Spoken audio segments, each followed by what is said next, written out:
Students, do's and don'ts is a tabular instruction sheet where rules about what to do and what not to do in a specific condition are laid down.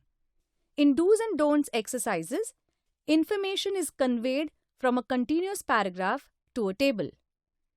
For completing this writing skill, one needs to thoroughly read the given paragraph and divide the sentences into two groups.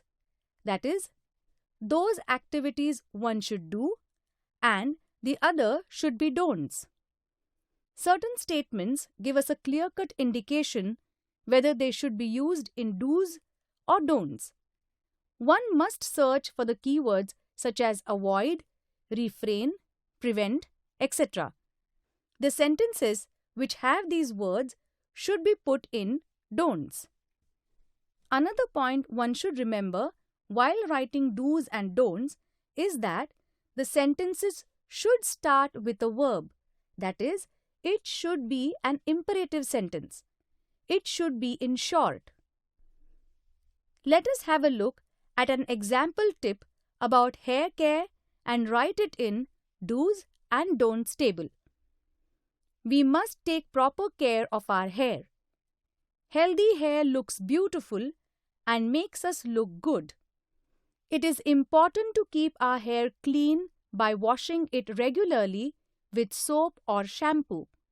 At the same time, washing our hair too often can spoil our hair. It can make it dry and brittle. To have healthy hair, we must eat a balanced diet, which provides nourishment to our hair and skin. We should eat lots of green leafy vegetables, fresh fruits, and cereals. Consumption of amla juice, ashgard juice, pumpkin and coconut water enhances hair growth. We should avoid hard chemicals and dyes.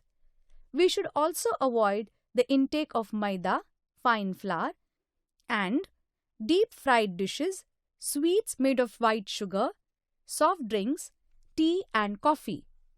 We should not expose our hair to the sun during the hottest time of the day. We should cover it up and wear a hat instead. If we follow a healthy regime of yoga and breathing exercises, we can enjoy healthy hair for a long time as it slows down the process of graying and aging. Students, now let's see how to put it down in a tabular form. Do's: 1. Wash the hair regularly. Don't: 1. Wash your hair too often. Do's: 2. Eat balanced diet. Don'ts: 2. Use harsh chemicals and dyes. Do's: 3. Consume lots of green leafy vegetables, fresh fruits and cereals. Don'ts: 3. Drink tea, coffee and soft drinks. Do's: 4. Consume amla juice, ashgard juice, pumpkin and coconut water. Don'ts: 4. Eat the dishes made of maida, fine flour and sweets made of white sugar. Do's: 5. Do yoga and breathing exercises regularly. Don'ts: 5. Expose hair to the sun during the hottest time of the day. Do's: 6. Cover the hair or wear a hat during the sunny day. When you are converting the do's and don'ts into paragraph, follow the opposite pattern. Elaborate the points given into proper sentences. Assertive sentences. Write it in one paragraph and give a suitable title.